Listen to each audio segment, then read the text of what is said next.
Hi, thanks for joining us for this message from Red Church in Melbourne, Australia. We pray that you are blessed by it. If you'd like to know more about Red Church and its ministries, or if you'd like to support us financially, you can find out more by heading to redchurch.org.au. We are in the midst of a series, Platforms to Pillars, which is looking at this concept that we are given this platform mentality by our society, that we should live upon a platform, that our needs, wants, and desires should be put elevated, high. And contrasting this with this idea that what the scriptures call us to is actually to live as pillars. Pillars are supportive structures, working together with other pillars to create a space for the presence of God to fill. Now, this is the school holidays, and classically in Australia, the school holidays are often a quieter time in church. Lots of people go away. I read this week that I think one of the busiest days at Australian airports, I think was either on the Friday or the Saturday, as lots of people jetted off to different places around our big nation to have holiday experiences.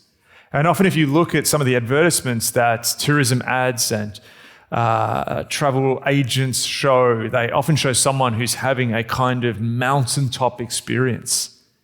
This often standing at a height, looking out across a great vista. And this is something that people attempt to have, that holidays aren't just about relaxation, that sort of in our culture, they're also about having a particular kind of experience.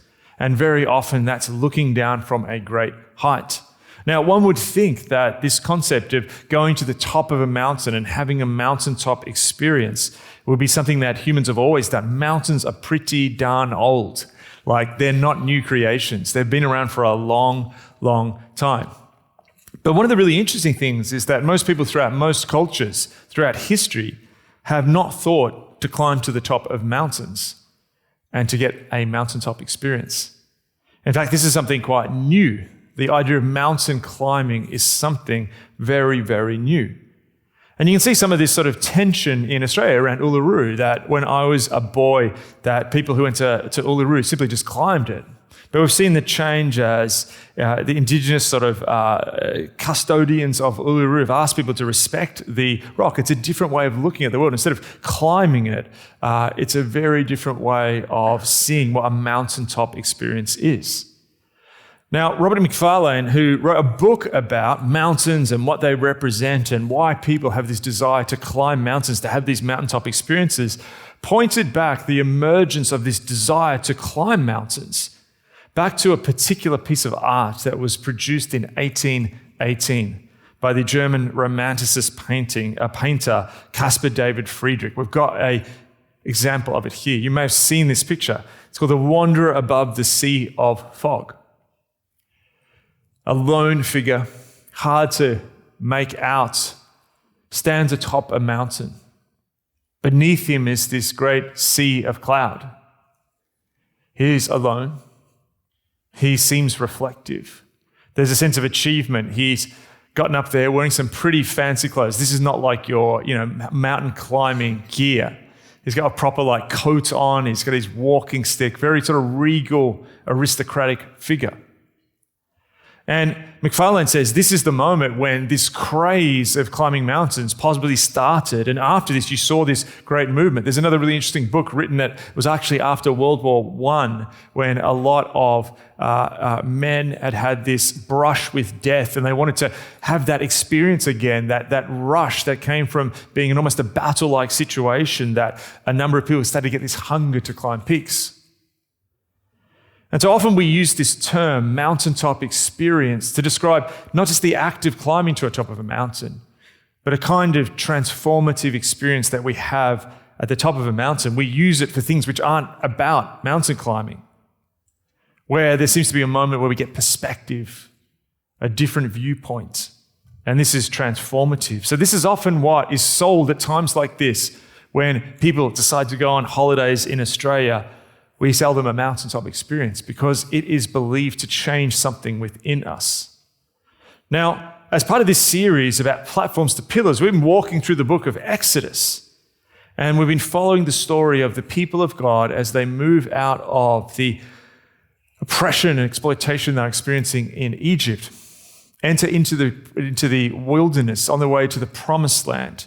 And we're using this as sort of a background, a scriptural way to lead us from the platform mentality of our culture to God creating us into pillars. And what we get to this week is Exodus 19, the encounter at a mountain.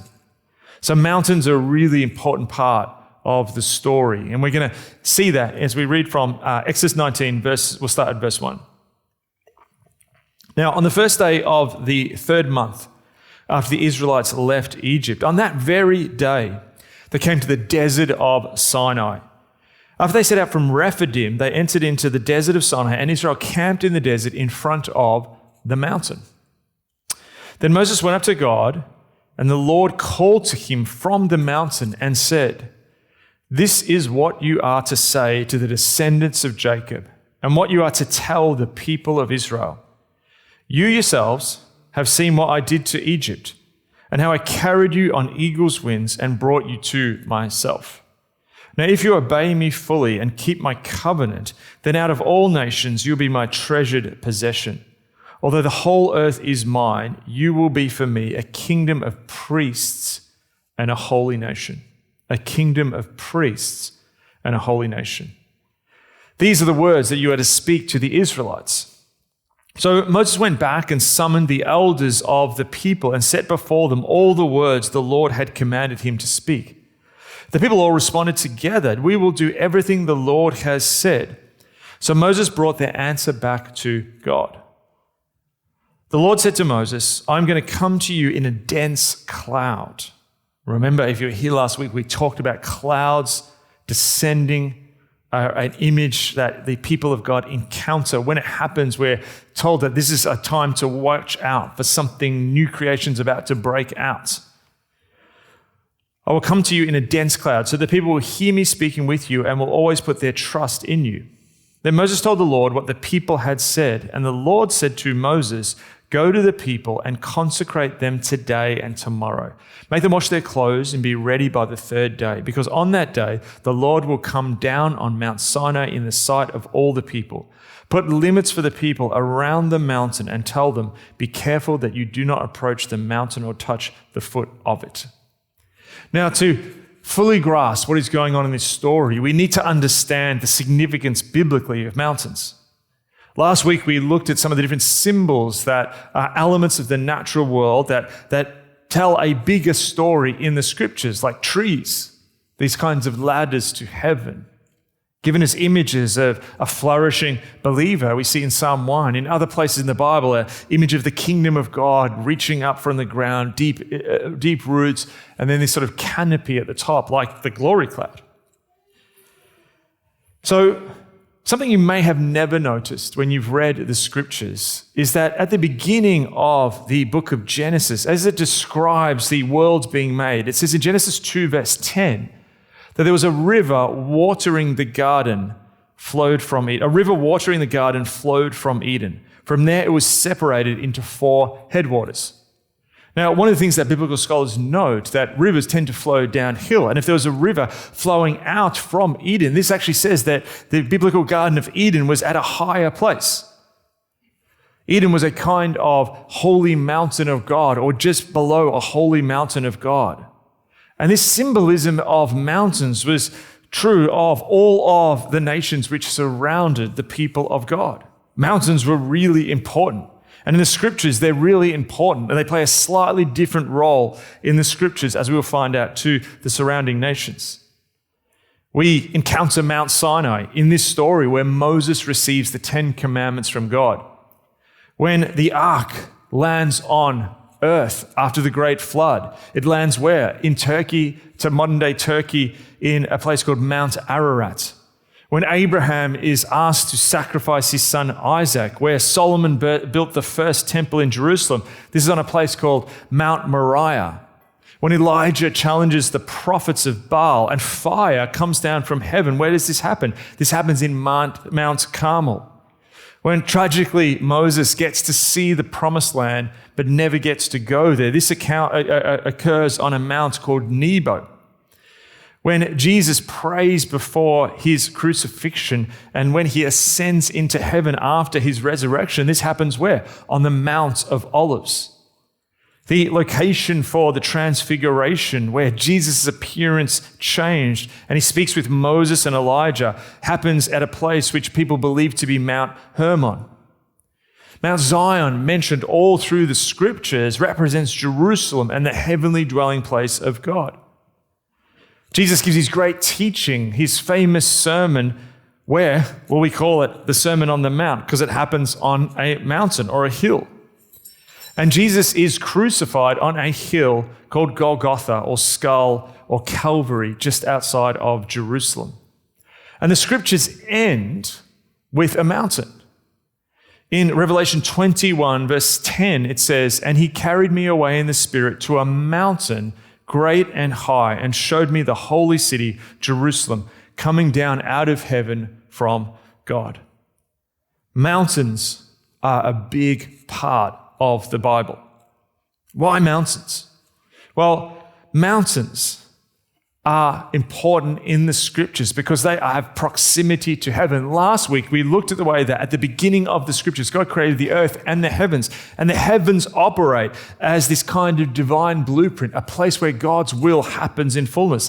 This is why Jesus teaches his disciples, your will on earth as it is in heaven. So the holy mountain operates as a kind of meeting place between humans and God. Now, the term you'll see often through scriptures is high places. And in Israel, high places were used by the people of God for sacrifices, for worship. And this symbolized and flowed out of this concept of the proximity to heaven. But we also see there's these moments when the great renewals come to Israel, particularly in books like Kings, where we see that the high places must be cleansed because they were actually contested spiritual ground. And when Israel would succumb to idol worship, with other forms of worship that oppose God would happen, it would often happen on those high places. And you see this around the world today. Often different forms of magic and paganism happen on high places. And it's the special place, a high place, where that heavenly pattern is seen. Being positioned atop of a mountain allows individual to perceive the heavenly pattern and bring it down to the earthly realm. As you see with Moses, he goes up to the top of the mountain and down, up and down multiple times in the story of Mount Sinai. So that's the biblical idea of what a mountain does. But you see this battle in the scriptures between two understandings of mountains. In Genesis 11, verses 1 to 9, we get an image of what this battle is about. It says, "Now the whole world had one language and a common speech. As people moved eastward, they found a plain in Shinar and settled there. They said to each other, 'Come, let's make bricks and bake them thoroughly.' They used brick instead of stone and tar for mortar. Then they said, 'Come, let us build ourselves a city with a tower that reaches to the heavens, so that we may make a name for ourselves. Otherwise, we'll be scattered over the face of the whole earth.' But the Lord came down to see the city and tower that people were building. The Lord said, 'If as one people speaking the same language they have begun to do this, then nothing they plan to do will be impossible for them. Come, let us go down and confuse their language so they do not understand each other.' So the Lord scattered them from there all over the earth and stopped building the city. They stopped building the city. That is why it was called Babel, because the Lord confused the language of the whole world. From there, the Lord scattered them over the face of the whole earth." Now, to understand what is going on here, what these people are building, we need to understand that one of the distinctive features of the cultures that surround Israel at this time, the Sumerian or Near Eastern cultures, is that their cities had a particular structure that was present in them. We've got an image here. This is what is known as a ziggurat. I love the word ziggurat. It's like the emperor of all rats, at least in my mind.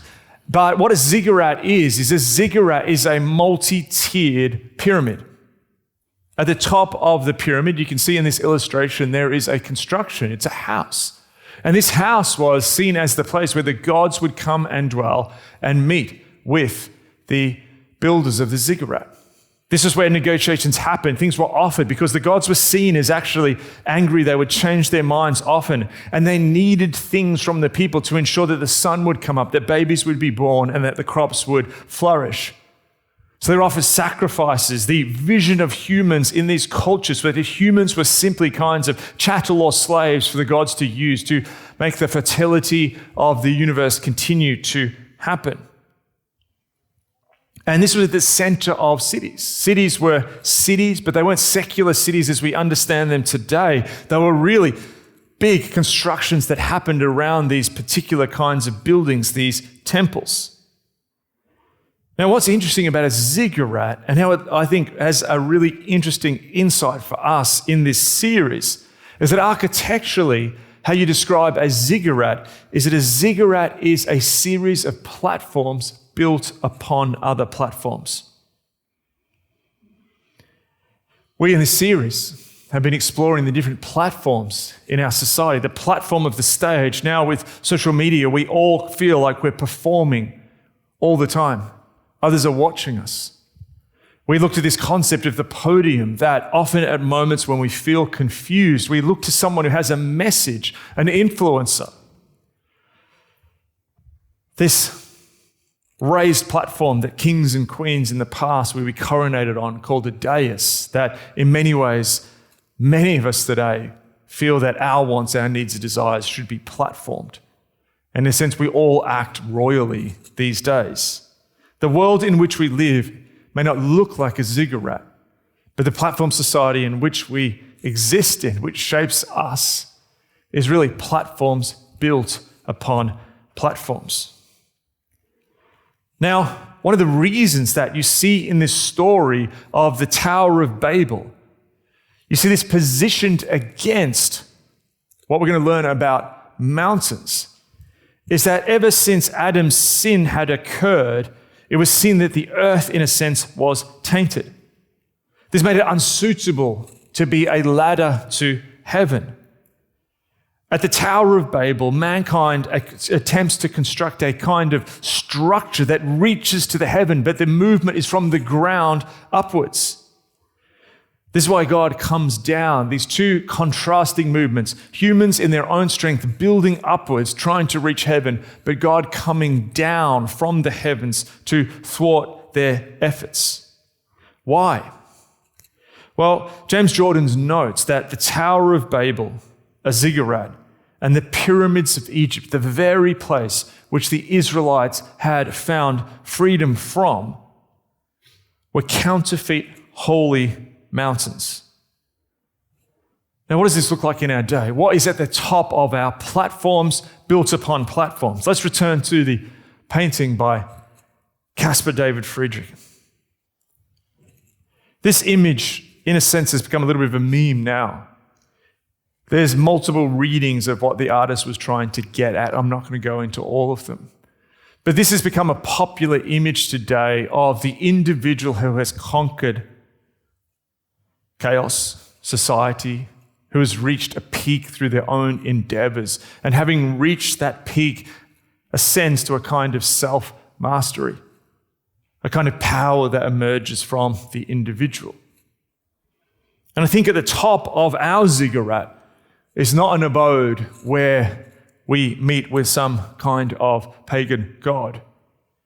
In a sense, I think at the top of our ziggurat, in our culture, is rather the human who endeavors to live as a god, to have a kind of transformative experience where they rise above all. This is the vision, even if we don't feel it. This creates a sort of hierarchical view of society where we compare ourselves to each other. But what the scriptures are telling us in their stories of mountains, in the story of Babel, is that man-made mountains cannot but fail.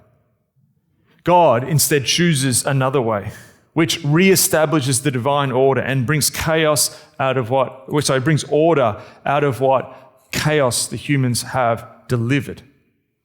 So let's now, understanding that background, return to the story of Moses, the people of God, and Mount Sinai. What can we learn from this instead of trying to build platforms upon platforms with us at the top? What we can learn as we've been learning in this series to be pillars in what God is building? Well, let's pick apart some of the verses. In Exodus 19, verse 10, it says this, "And the Lord said to Moses, go to the people and consecrate them today and tomorrow. Have them wash their clothes and be ready by the third day, because on that day the Lord will come down on Mount Sinai in sight of all the people." What it's saying here is that as you come to the mountain, it's not about you getting to the top of the mountain and you being platformed, your wishes and desires being platformed above everything else. What this is saying is that for the people of God to ascend to God at the top of the mountain, that actually they need to consecrate themselves. They have to prepare themselves because something is coming. That they need to release the old patterns, the patterns of Egypt, the patterns of sin, the platform mentality that we have must be put down because we must come to God in a particular way. Why? Well, as we read on in Exodus 24, verse 15, it says, "When Moses went up on the mountain, the cloud covered it, and the glory of the Lord settled on Mount Sinai. For 6 days," note the numbers, 6 days, time of creation from Genesis. "For 6 days the cloud covered the mountain, and on the 7th day, day of the Sabbath, the Lord called to Moses from within the cloud." This is an encounter with the holy God. You see, mountaintop experiences are actually about experience. We have been taught to find a kind of pseudo-spiritual experience through having experiences all the time. The mountaintop experience, and you see this so often in the advertisements, they don't look like the painting from 1818, Wander Above the Sea of Fog, but often they're a young woman in front of like a Thai mountain, looking down on the stepped paddies. I'll just keep going. And often they'll have their sort of arms out like this and this almost transcendent look on their face. There's something actually almost religious about it, but it falls short. We live in an experience-driven society, but a mountaintop experience is something you consume. What happens in this story at the top of Sinai is not an experience, it's an encounter. It's an encounter with the holy God, and it's totally different from surface level experiences. You see, an encounter with God is different to experiences because in an encounter with God, you have an encounter with holiness, with how different God is from us, how we are creatures who are not divine. God is divine. We are creatures who have fallen short of the glory of God, but God in all his glory, an encounter with him inevitably would be an encounter with holiness. Mark Scarlett, a biblical scholar, says this of this passage: Yahweh, the God of the Bible, Yahweh's holiness is like energy released from nuclear fusion. If treated appropriately, it can be a source of life-giving power, but if not handled properly, it can lead to catastrophic destruction. So there's this sense of awe around this story because God is different from us and God is holy. And an encounter with a holy God is different to experience because an encounter with a holy God will lead us to pursue holiness that will lead to new creation. You cannot but encounter God and not be changed.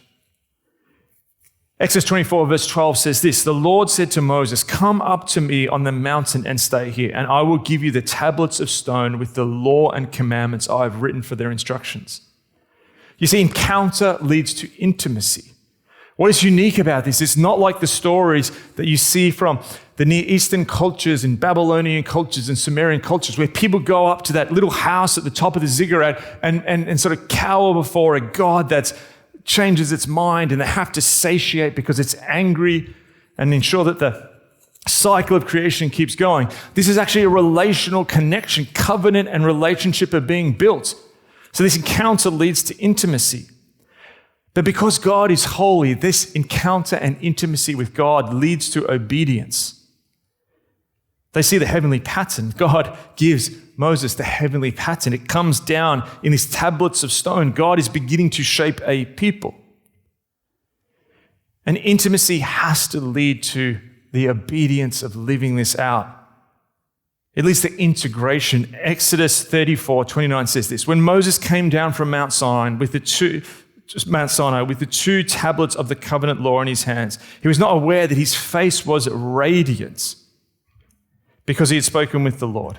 When Aaron and all the Israelites saw Moses, his face was radiant, and they were afraid to come near him. But Moses called to them. So Aaron and all the leaders of the community came back to him, and he spoke to them. Afterwards, all the Israelites came near, and he gave them all the commands the Lord had given him on Mount Sinai.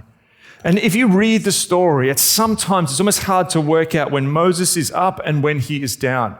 And it's not like Moses goes to the top of the mountain, gets the tablets, and comes back down. He's actually literally like a yo-yo, if you read the story. Over several chapters, up and down, bringing some people up part of the way, going with Joshua, just himself, the elders at different points. And there's this movement up and down. And what that tells us is that obedience means integration. You can have the encounter at the top of the mountain, but you've also got to come down into the reality of the world. That the spiritual insights that we get from encountering God, the heavenly patterns that we receive, must be integrated into our personal and corporate lives. This is how pillars get built. Who are pillars then? What is this telling us? It's telling us that pillars are those who live atop God's holy mountain. What is God's holy mountain? Is it Sinai? Well, God's holy mountain is more mysterious, and perhaps you've never noticed this in Scripture, but I just want to take you on a little journey. Isaiah 2, verse 2, mysteriously reads this: "In the last days, the mountain of the Lord's temple will be established as the highest of mountains. It will be exalted above the hills, and all the nations will stream to it." You have this image of a mountain, a temple, a meeting place with God that is bigger than all the other hills of the world. Now, if we read on in Daniel chapter 2, King Nebuchadnezzar, the ruler of the Neo-Babylonian Empire, a man who undertook huge architectural projects, including the restoration of the city of Babylon. And what did he do in Babylon? He built the city like a kind of mountain. It had ziggurats. But you know what it also had? It also had a kind of garden at the top, known as the Hanging Gardens of Babylon. This guy is basically trying to recreate Eden and do it through human hands. Now, it's really interesting. We see this today, that leaders still justify their legitimacy through often massive building projects.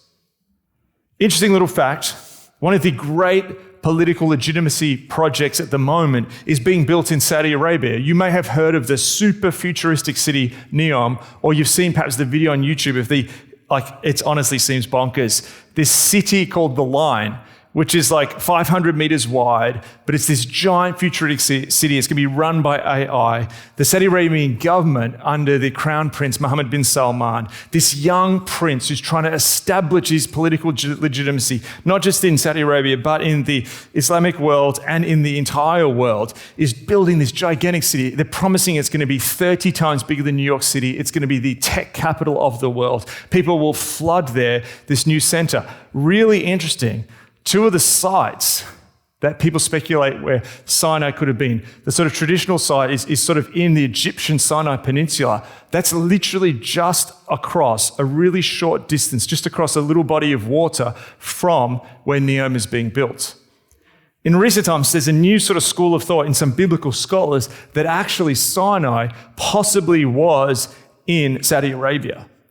And this encounter, this story that we're reading, was in the place. That belief where that particular mountain is literally in the middle of where they want to build, or they're building Neom. So literally you have around this place a young king coming up who is wanting to build the most incredible global capital city. The more things change, the more they stay the same. Now, Nebuchadnezzar has a dream. And in the dream, being a big build project guy, he sees a construction, a grand statue being made of all different materials. But in this dream, he sees it being struck by a rock. And that little rock then becomes this huge mountain that fills the entire earth. A giant mountain that fills the earth. Like, what on earth is going on? What is this massive mountain? In Daniel 2, verses 4 to 45, Daniel interprets the dream for King Nebuchadnezzar. Now think about this for a second. Here's Nebuchadnezzar, the president. This guy is one of the most powerful figures in the world. This guy is running not just his country, but a whole vast empire. The guy built the Hanging Gardens of Babylon. He seemingly is almost godlike, creating a new Eden. And he comes to whom? Daniel. Daniel, who follows God, a foreigner in a foreign land, constantly under pressure with his faith, constantly following God's ways when the entire social structure is pushing against him. And in one of those moments where there's an avenue for God's way to be spoken to those who don't yet follow God, Nebuchadnezzar, so confounded by this dream, asks this follower of God, "What does my dream mean?" The king of the ancestor of Babel, speaking to someone who was touched by the mountaintop experience that happens to the people of God at Sinai. And Daniel interprets the dream. He says this, "In the time of those kings, the God of heaven will set up a kingdom that will never be destroyed, nor will be left to another people. It will crush all those kingdoms and bring them to an end, but it will itself endure forever. This is the meaning of the vision of the rock cut out of a mountain, but not by human hands. A rock that broke the iron, the bronze, the clay, the silver, and the gold to pieces." The great God has shown the king that what will take place in the future. The dream is true and its interpretation is trustworthy. What is this great growing mountain that Isaiah 2 verse 2 speaks of? What is this great growing mountain that grows out of a rock that prophetically is seen in this dream that crushes not just Babylon, but the spirit of Babylon that exists in so many human cultures? What is this mountain that is above them all? It is the kingdom of God. And it's growing in our day. It's unstoppable. Its force moves us forward. And after Jesus' death, where? On a hill outside Jerusalem, Mount Zion, itself a mountain, that after this, after Jesus' ascension up a mountain to the heavenly places, what this means then is that unlike when Israel approaches this mountain where they're so afraid that if there's a trace of unholiness in them, they can even die approaching this mountain. What it means is this kingdom, this mountain is growing in the world, but we as followers of Jesus can approach the mountain. The writer of Hebrews says this in chapter 12, verse 18. "You have not come to a mountain that can be touched and that is burning with fire, to darkness, gloom, and storm, to a trumpet blast or such a voice speaking words that those who have heard it begged that no further word would be spoken to them, because they could not bear what was commanded. If even an animal touches the mountain, it must be stoned to death. The sight was so terrifying that Moses said, 'I am trembling with fear.'" This is not what is the mountain before us. The mountain of God that is growing in the world because of the work of Jesus on the cross, because of his sacrifice. It means this, reading on. "But you have come to Mount Zion, the city of the living God, the heavenly Jerusalem. You have come to thousands upon thousands of angels in joyful assembly, to the church of the firstborn, whose names are written in heaven. You have come to God, the judge of all, to the spirits of the righteous made perfect, to Jesus, the mediator of a new covenant, to the sprinkled blood that speaks a better word than the blood of Abel." Verse 28 reads on. "Therefore, since we are receiving a kingdom that cannot be shaken, let us be thankful. And so worship God acceptably with reverence and awe, for our God is a consuming fire." What is this saying? If you feel a sense of trepidation about where the world is heading, if you feel a sense of fear about where our society is moving, if you look forward in your life and you feel a sense of hopelessness, what this is telling us is, yes, Often we feel that because we are looking at the constructions that are made of human hands in the world. Maybe that construction is our own life, built upon platforms which is simply not working for us. And the problem with getting to the top of the mountain, like in the painting from 1818, is you get to the top and often it's a very lonely place. What this is actually telling us is that because of Jesus' death and resurrection, a kingdom is growing in the world and it is unstoppable. A great mountain of God is growing like bamboo at an incredible rate, and it's growing in our time. And the things that we're involved in, being here today in this room, opening the Word of God, singing songs of praise, meeting with a few people, that where 2 or 3 are gathered, God is there. And what pillars are, they are people who have said yes to this vision. They dwell not in the valleys of doom and despair. Where they actually dwell is on the mountaintop with God. And we have to recalibrate our vision to understand that we dwell in the heavenlies with God. And actually, your identity is not built on the platforms placed upon platforms of the modern ziggurat, a 21st century platform society that we live in, but it's actually placed in the fact that Jesus died for you and his holiness is transforming you. Pillars are those who stand atop God's holy mountain. Pillars, yes, it's a service, it's a sacrifice. But what I want to communicate today is it's also a joy and it's a blessing. It is a map of how to live. And I believe that actually what God is saying to us is 2 things. Come to him. Come to him. There can be this sense that we get to these points of stagnation in our growth and feel that this is all there is. God is saying, come to me. I want to show you more. I want to show you the ways of heaven. And we have been in a rich season of invitation in this church where people are growing and God is doing more in people's lives. Secondly, I feel that what God is saying is there are plenty of reasons and things to look at and see how the church can sometimes fall over. And are they legitimate? Often, many of them are. But what we have here is a vision of what God is doing in our time, of the building of his holy mountain, a kingdom which cannot be shaken. This grows until the end of the age. And we saw that vision in Revelation when the new Jerusalem sits upon a holy mountain. There's an invitation to get on board, to be builders of God's church in partnership with him. There are so many people at the moment who literally have fallen off church because they've, particularly post-COVID, fallen out of the habit of coming to church, who are wanting to come back to church. There are more people, I think, spiritually open at this time because of the way that the culture's platform society is starting to not deliver on its promises. There are so many people moving to Melbourne. Just the other night at the 6 p.m. service, I had about 4 or 5 conversations with people, all who'd turn up. Every single one had moved to Melbourne from somewhere else in the world and didn't have a whole lot of connections. There is an invitation-ripe environment out there to invite people to join in this moment of what God is building in the world.